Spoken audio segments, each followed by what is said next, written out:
हैं ये लोग। ये 2.5 लाख रुपया सीधे अकाउंट में आएगा ग्राम सभा का, तो ये लुटेरों को मिलेगा पैसा? नहीं मिलेगा ना। फिर आपको बताता हूँ, कोई ना मुखिया का चुनाव लड़ेगा, ना वार्ड का, ना कोई नहीं, क्योंकि पैसा खर्च किया है ना, परसेंटेज तो मिलेगा नहीं। इसीलिए हम लोग को लड़ाई लड़ना है। हम लोगों ने कहा ऐसा लूटने हम लोग नहीं देंगे, इसको खत्म करना है। अगर वहाँ पे ऑफिसर बैठता है, कंप्यूटर ऑपरेटर, तुमको वेतन मिलता है, वहाँ वीडियो है वेतन मिलता है, तुम क्यों गाँव का पैसा खाओगे? उसी तरह ऊपर में हमारा जो विधायक है, उसके ऊपर सांसद है, सब लोग परसेंटेज खा रहा है। और इतना ही लोग बेशरम है, एक योजना लेके आएगा, परसेंटेज खाएगा, ऊपर से उद्घाटन करेगा, अपना नाम लिख देगा, लग रहा है कि बाप का घर से आके जो कि रोड बना दिया है। बताइए, बेशरम है कि नहीं? हमारा पैसा को खाया, ऊपर से अपना नाम चिपका रहा है, और आप उसको माला पहना रहे हैं और ताली भी बजा रहे हैं, नाच भी रहे हैं कि बाप रे बाप, मुखिया साहब हमारे यहाँ रोड बना दिया, अपने बाप का घर से लाया था। तो ये सवाल आप नहीं पूछेंगे, लूटे जाएंगे। उसी तरह डिस्ट्रिक्ट मिनरल फाउंडेशन ट्रस्ट, आपका बहुत पैसा आ रहा है जिला में, यहाँ का भी मैं निकालूंगा, यहाँ का नहीं निकाला है। खूंटी जिला का आपको समझने के लिए बता रहा हूँ।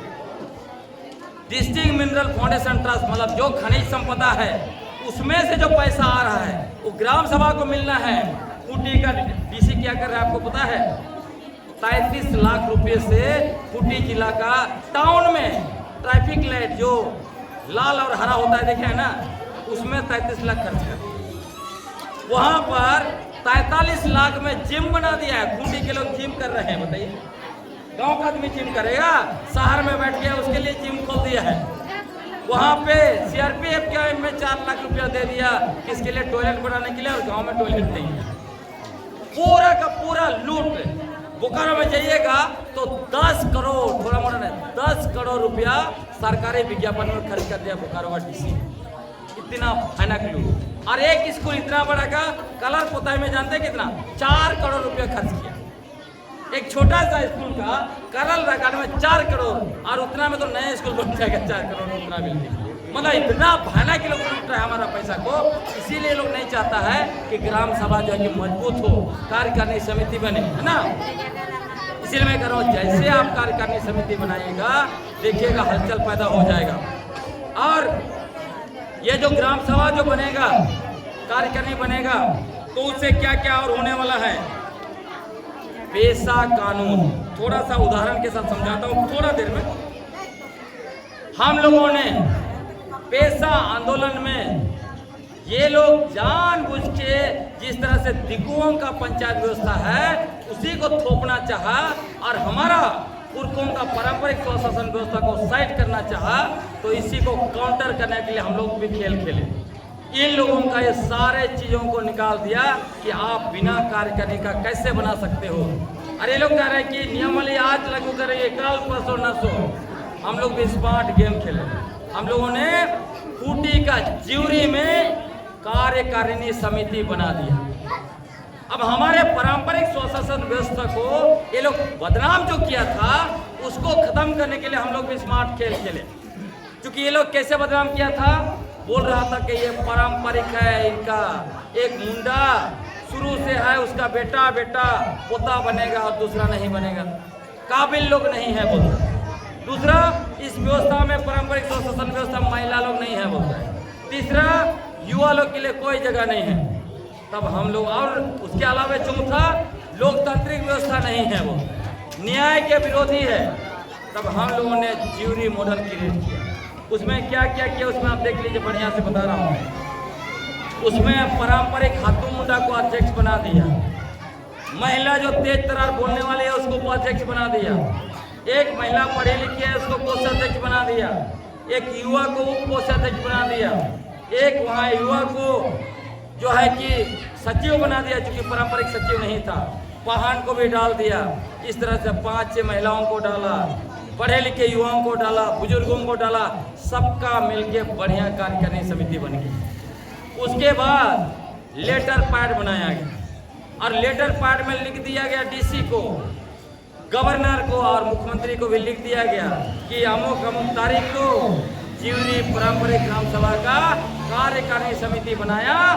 आने वाले समय में इस गांव से संबंधित जो भी गतिविधि हो, इसलिए कृपया इस कार्यकारिणी समिति के साथ संवाद करें। जैसे ये चिट्ठी पहुंचा डीसी के ऑफिस में, हड़कंप मच गया। डीसी भेजा वहां का थानेदार को, पूरा पुलिस फोर्स के साथ जांच करने, देखो क्या हो रहा है। एसडीपीओ गया, वो लोग जांच करके आ गए, बोला ठीक ठाक है। उसके बाद जो है कि एसडीओ भी जांच किया, डीसी खुद जो है कि हाथू मुंडा को बुलाया, फिर उसको पूछा तुमने ऐसे कैसे बनाया। उसने कहा देखो हमारा विलेज नोट है, गांव का जितना पारंपरिक बाउंड्री है 1000 एकड़ के अंदर में उसके हम मालिक हैं। इसके अंदर और ऊपर जितने भी संसाधन हैं उसका मालिक हम हैं। डीसी बोला ठीक कर रहे हैं, कोई दिक्कत नहीं। और उसमें एक से एक फैसले लिए गए, इसलिए आज जिवरी मॉडल की बहुत चर्चा है। प्रभात खबर में 2-2 बार फ्रंट पेज स्टोरी छापा। क्या क्या फैसला उसको भी समझ लीजिए। ग्राम सभा के पारंपरिक बाउंड्री के अंदर में नशापान पर नियंत्रण करने का अधिकार है पेशा कानून के। जिवरी गांव में क्या हो रहा था, वहां पे दारू बिकता था, हड़िया बिकता था, बाहर से लोग आते थे शराब पीने, छेड़छाड़ करते थे, जुआ खेलता था, बहुत कुछ होता था। तब ग्राम सभा बैठा, निर्णय ले लिया, आज के बाद प्रस्ताव पारित कर दिया कि आज इतना तारीख को यह प्रस्ताव पारित किया जा रहा है कि जिवरी गांव के अंदर पारंपरिक बाउंड्री के अंदर कोई भी नशापान की खरीद बिक्री नहीं होगी, मदपान का खरीद बिक्री नहीं होगा। सिर्फ पर्व त्योहार शादी विवाह में हड़िया का उपयोग किया जाएगा। आज देखिए पूरा बंद हो गया। खूंटी के पूर्वी क्षेत्र में देखिएगा ओपियम की खेती की वजह से प्रशासन परेशान है, प्रशासन रोक नहीं पा रहा है। जिवरी गांव में भी ओपियम की खेती होती थी, लेकिन एक बैठक में जिवरी गांव ने वो भी फैसला ले लिया, आज के बाद ओपियम की खेती नहीं होगी, अब बंद हो गया। उसके जगह पर सिमिया लता लगा रहे हैं और लाह पूरा, अभी आप जाइएगा एकदम टाड़ में लह लहा रहा है सिमिया लता पौधा में, है ना। उसके अलावा जिवरी गांव में पास में नदी है, नदी का बालू को भी ये लोग उठाते हैं और गांव में जिनको सरकारी आवास सब बन रहा है उसके लिए बालू चाहिए तो उनको देते हैं और उसको बदले में रॉयल्टी देता है। इसको भी डीसी ने कहा आपका अधिकार नहीं है बालू लेने का। हाथू मुंडा ने कहा कि हमारा विलेज नोट देख लो किसका अधिकार है। विलेज नोट जैसे ही पढ़ा, CNT एक्ट का धारा 8 पढ़ा, उन्होंने कहा कोई दिक्कत नहीं आप करिए।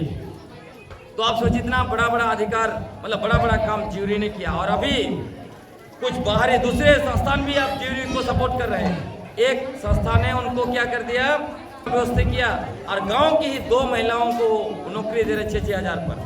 तो 2 महिलाओं का रोजगार भी क्रिएट कर दिया, सारे बच्चों को पौष्टिक आहार भी मिलेगा और वो 2 महिलाएं उनके सारे बच्चों को देखरेख करेंगी ताकि बाकी महिलाएं उनके खेतों में काम कर सकते हैं। तो जब आप शुरू करेंगे तो एक से सपोर्ट आने लगेगा। तो आने वाले बहुत जल्दी आप देखेंगे जिवरी में और एक से एक काम होने वाला है। अभी लगभग 72 लाख का एक पानी का परियोजना में जिवरी मॉडल ने मतलब पास करवा दिया और उन्होंने वहाँ के स्थानीय विधायक को, वहाँ के सांसद को और वहाँ डीसी को भी वहाँ का जितना भी योजना है पारित करा के वो भेज रहे हैं। तो उसमें आप लोग भी कभी जाइए, सीखिए। उनके हाथू मुंडा के पास टाइम नहीं था तो आज नहीं आए। तो कहने का मतलब ये है कि इस तरह के मॉडल आपको क्रिएट करना पड़ेगा। अगर नहीं आप ये सब करेंगे तो आपके ऊपर थोपा जाएगा। और जैसे ही आप जिवरी मॉडल क्रिएट कर देंगे, आज आपने जिवरी मॉडल क्रिएट कर दिया, मान लीजिए आप प्रस्ताव पास कर देते हैं कि आज के बाद गांव का कोई भी व्यक्ति अपनी जमीन का खरीद बिक्री बिना ग्राम सभा की अनुमति से नहीं कर सकता है। पेशा कानून का रिफ्रेश दे दीजिए, उसके बाद ये सरकार नियमावली लागू करे ना लागू करे कोई फर्क नहीं पड़ता है, पेशा कानून लागू है। आप पारित कर देते हैं कि ग्राम सभा आज के बाद जितने भी गैर कानूनी तरीके से आज तक जितने भी जमीन हस्तांतरण हुए हैं उसको वापसी करने का काम ग्राम सभा शुरू कर रहा है। प्रस्ताव पारित कर दीजिए। आपके पास जब केस आने लगेगा धनाधन फैसला आप दीजिएगा। उसी फैसला के आधार पर अगर ये केस सुप्रीम कोर्ट में भी जाता है तो आपका फैसला के खिलाफ सुप्रीम कोर्ट कुछ नहीं कर सकता। अगर आपने दिया है कि ये ग्राम सभा का फलाना व्यक्ति का जमीन फलाना ने गलत तरीके से लिया है, हम इसको रिस्टोर कर रहे हैं, सुप्रीम कोर्ट उस फैसला को बदल नहीं सकता। आपको मैं बताता हूँ उदाहरण, जब नियमगिरी पहाड़ उड़ीसा का, जैसे मैं इसलिए कह रहा हूँ, बहुत सारे हमारे बुद्धिजीवी क्या बोलते हैं, झारखंड में पेशा कानून लागू नहीं है, लागू नहीं है। उड़ीसा का वेदांता मतलब नियमगिरी पहाड़, लंदन का कंपनी, इंग्लैंड का बॉक्साइट कंपनी, दुनिया का सबसे बड़ी कंपनी में से एक है बॉक्साइट का वेदांता को उड़ीसा सरकार ने वहां का नियमगिरी पहाड़ को दे दिया था। उसके लिए नियमगिरी पहाड़ को छीनने के लिए उड़ीसा सरकार ने फर्जी ग्राम सभा करवा दिया और दे दिया, सुप्रीम कोर्ट में जमा कर दिया कि ग्राम सभा दे दिया है। जैसे ही ग्राम सभा को पता चला, क्योंकि पहाड़ के चारों ओर जितने गांव थे 12 ग्राम सभा थे, उन्होंने तुरंत मीटिंग बुलाया, 12 ग्राम सभा बैठ के जो ग्राम सभा हुई थी उसको फर्जी घोषित करके सुप्रीम कोर्ट के पास असली ग्राम सभा का दस्तावेज पहुंचा दिया। तब सुप्रीम कोर्ट ने कहा, उड़ीसा सरकार को आदेश दिया कि सुप्रीम कोर्ट का एक व्यक्ति का देखरेख में 12 ग्राम सभाओं का ग्राम सभा होगा, वहां सरकार के लोग मौजूद रहेंगे, ग्राम सभा फैसला करेंगे कि नियमगिरी पहाड़ को वेदांता कंपनी को देना है कि नहीं देना है। 12 गांव के महिला पुरुष आदिवासी लोग, आप तो पढ़े लिखे हैं, वो लोग पढ़े लिखे भी नहीं है उतना, वो लोग बैठे और फैसला लिया, कहा इस पहाड़ पर हमारा नियमगिरी भगवान रहता है, नियम राजा रहता है, इसको हम वेदांता को नहीं देंगे। सुप्रीम कोर्ट ने उसी ग्राम सभाओं के फैसले के आधार पर फिर अपना फाइनल आदेश दिया, बोला कि मैं भी चाहूं तो नियमगिरी पहाड़ को वेदांता कंपनी को नहीं दे सकता हूं, कोई भी देगा तो यही ग्राम सभा 12 ग्राम सभा ही दे सकता है। समझ रहे कितना बड़ा ताकत उसने दिया। उसके साथ साथ उसने यह भी कहा, सुप्रीम कोर्ट का आदेश, इधर एक किताब है आदिवासी अधिकार और सुप्रीम कोर्ट के फैसले, उसको आप पढ़िए, उस जजमेंट के बारे में पूरा है उसमें, और कई जजमेंट है उसमें। सुप्रीम कोर्ट ने यह भी कहा, जिस तरह संविधान का अनुच्छेद 25 और 26 के तहत देश के दूसरे धर्मों के लोगों को धार्मिक आजादी है, उसी तरह से आदिवासियों को भी धार्मिक आजादी है। यदि आदिवासी कहता है इस पहाड़ पर मेरा भगवान रहता है, इस पेड़ पर भगवान रहता है, तो दुनिया की कोई ताकत, कोई सरकार उस पहाड़ को या पेड़ को नहीं ले सकता है। समझ रहे हैं झारखंड में क्या हो रहा है? सरेंडर चले जाइए, वहां का ससंदरी को, देसावली को, मित्तल कंपनी तक को हमारी सरकारों ने बेचा है। समझ रहे हैं?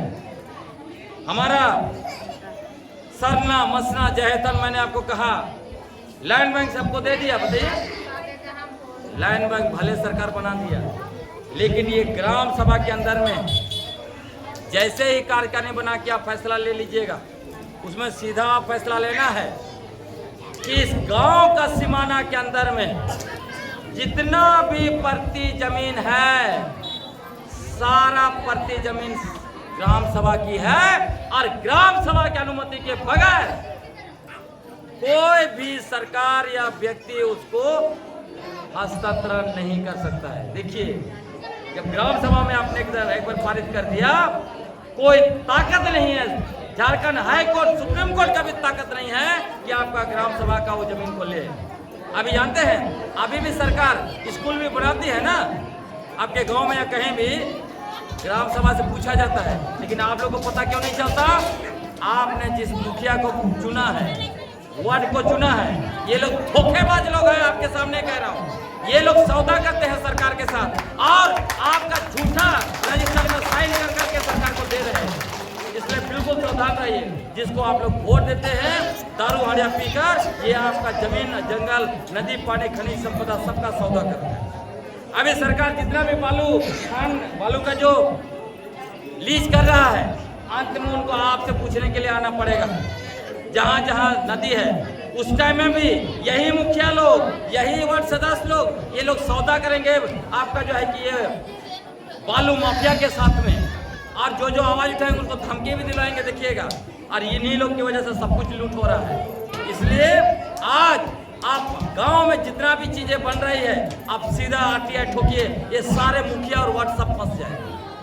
जितना भी आज तक काम किया आपके इलाके में आरटीआई ठोकिए, तो सूचना अधिकार कानून के तहत पूछिए कि कब ग्राम सभा हुई है और कहाँ जो है कि पारित किया गया है।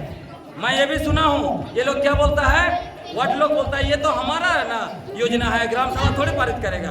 अच्छा तेरा बाप का योजना है, ये गांव का योजना है। बिना ग्राम सभा का पारित किए हुए, बिना ग्राम सभा का अनुमति का कुछ नहीं कर सकते गांव में, चाहे मुखिया का योजना है, वार्ड का योजना है, किसी का योजना है, गांव वालों का है, ग्राम सभा उसको तय करेगा। इसलिए साथियों बहुत टाइम हो गया है, ज्यादा ना बोलते हुए मैं आपको ये कहना चाहता हूँ, जल्द से जल्द हर एक पारंपरिक ग्राम सभा में आप कार्यकारिणी बनाइए। अगर कार्यकारिणी नहीं बनाइएगा, ये जो 8 समिति बनाने बोल रहे हैं लोग, उसको बनाइएगा तो आप बताता हूं मैं, आप जो है कि भूसा कूट रहे हैं। भूसा कूटना जानते हैं ना आप लोग? हाँ, भूसा कूटेंगे तो चावल निकलेगा। आपको धान कूटना है, और धान तभी कुटाएगा जब कार्यकारिणी बनाइएगा। अगर ये 8 समिति बनाइएगा, कार्यकारिणी नहीं बनाइएगा तो भूसा कूटते रह जाइएगा। आपका जल जंगल जमीन नदी पानी खनिज संपदा सब दिक्कू लोग सौदा करके लेते जाएंगे। इसलिए एक एक पारंपरिक ग्राम सभा में हमारे पुरखों ने जो दिया है पारंपरिक स्वशासन व्यवस्था, उसको लागू करना है। हमारा जो पारंपरिक स्वशासन व्यवस्था हमारा है, पंचायत व्यवस्था दिक्कू का है, गांधी जी का पंचायत व्यवस्था है। पंचायत व्यवस्था हमारे इलाके में नहीं चलेगा। और मैं आपको ये भी बताना चाहता हूँ, ब्रिटिश सरकार ने हमारे ऊपर अपना व्यवस्था नहीं थोपा, उन्होंने हमारे अनुरूप कानून बनाए। हमारे पुरखे जो मांग किया उसके अनुरूप कानून बनाया, बहुत सारे कानून, जैसे शेड्यूल डिस्ट्रिक्ट एक्ट 1874 में क्यों बनाया? क्योंकि हमारे इलाके में हमारा शासन व्यवस्था चलता था, इसीलिए हमारा जो अनुसूचित जिला बनाया। और उसी के नाम अनुसार जब संविधान बना, 5वीं अनुसूची क्यों बना? उसी के आधार पर वहां पर आया। वहां जनसंख्या बिल्कुल भी नहीं है। ये महतो के नेता लोग फर्जी जो है कि नैरेटिव बनाया, बोलता है कि अनुसूचित क्षेत्र में 50% से कम हो गई जनसंख्या, उसको खत्म करो, अनुसूचित क्षेत्र नहीं रहेगा। उनको डंके के चोट पर बोलना चाहिए। 1872 का कानून, 74 का कानून उठा के देख लो, शेड्यूल डिस्ट्रिक्ट एक्ट, वहाँ जनसंख्या कोई अवधारणा नहीं है। पहली बार ठेवर कमीशन ने 1961 में कहा जो नए अनुसूचित क्षेत्र बनेंगे वहाँ जनसंख्या आधार होगा, लेकिन पुराना बने हैं वहाँ पर आधार नहीं होगा। और जैसे